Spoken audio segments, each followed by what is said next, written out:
السلام عليكم ومرحبا بكم معنا مرة أخرى في القناة. كنتمنى إن شاء الله هذا الفيديو هذا يلقاكم بخير وعلى خير. الفيديو ديال اليوم هو على واحد الشاف أمريكي كيحماق على الأكل المغربي، وكل نهار كيدير أكلة مغربية في شكل. مرة كيدير السفا، مرة يدير الطنجية، مرة يدير طاجين بالدجاج والزيتون والفريت. كل مرة شنو تيدير؟ كيدير كعب الغزال، وتبارك الله وصلى على النبي كيديرهم بحال تقول مغربي، تقول شاف مغربي، يعني زعما ما عندي ما يتسالوا. شنو نقول لك؟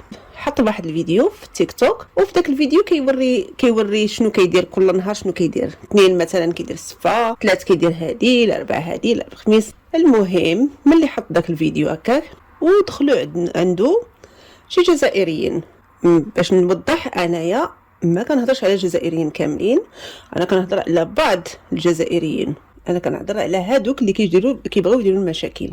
المهم ودخلوا عنده شي جزائريين هجموا عليه وتيقولوا له هذا اكل جزائري هذا. انا ما عرفتش وقتاش كانت الطنجيه المراكشيه من الاكل الجزائري، ما عرفتش وقتاش كانت البسطيله من الاكل الجزائري، ما عرفتش وقتاش كانت كعب الغزال من الاكل الجزائري. يعني راه هادشي هذا في الصراحه ولا كيخلع، لا اله الا الله. المهم بلا ما نطول عليكم نخليكم مع الفيديو ديال الشاف اللي قلت لكم عليه. January, February, March, April, May, June, July, August, September, October, November, December. These are the 12 months of the year. Here we go. المهم كيف ما كتشوفوا هذا هو الفيديو، كل داير الشهور او كيبين فيهم الاكل اللي كيدير.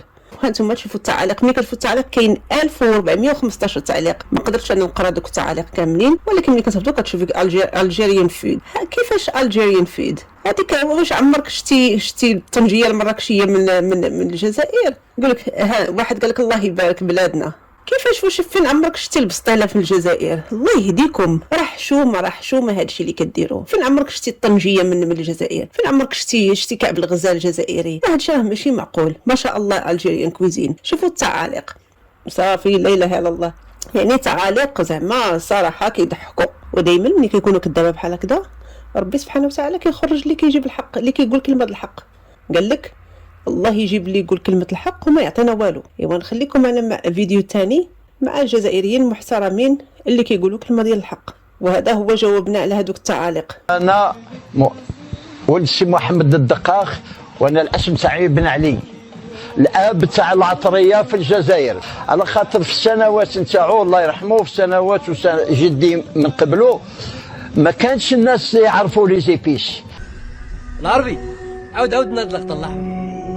ما كانش الناس يعرفوا لي زيبيس، كان الناس يطيبوا الا بالفلفل الاحمر وبالطوماطيش. اما زمان ما كانوش معروفين الناس تطيب الا بالفلفل، وهذا بداو يتعلموا شويه. ولكن احنا مجاورين المغاربه شويه متقدمين علينا في لي زيبيس، متقدمين.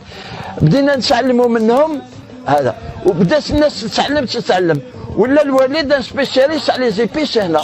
شفتوا هذا الرجل هذا الطيب، بين سبحان الله العظيم سيماهم على اوجههم. شوف كي كيقول كلمه الحق، بغاوها ولا كرهوها، كلمه ديال الحق. قال لك المغاربه هما اللي كان كيجي من عندهم التوابل. قال لك حنايا كنا كنطيبوا غير بسميتو، غير بالفلفله والمطيشه، وقال لك كتجينا التوابل من عند المغاربه. راه قال لك اش غنقول لك، الله يجيب لي يقول كلمه الحق وما يعطينا والو. هذا الراجل هذا من اقدم البائعين اللي كيبيعوا التوابل في الجزائر، وها هو خرج وكيقول لهم لا، هادشي التوابل كيجيونا من المغرب. اش غنقول لكم، الله يخلي ليه صحيحته، وكلكم عطيو دعوه لهذا الراجل هذا، الله يخلي ليه صحيحته والله يحفظه.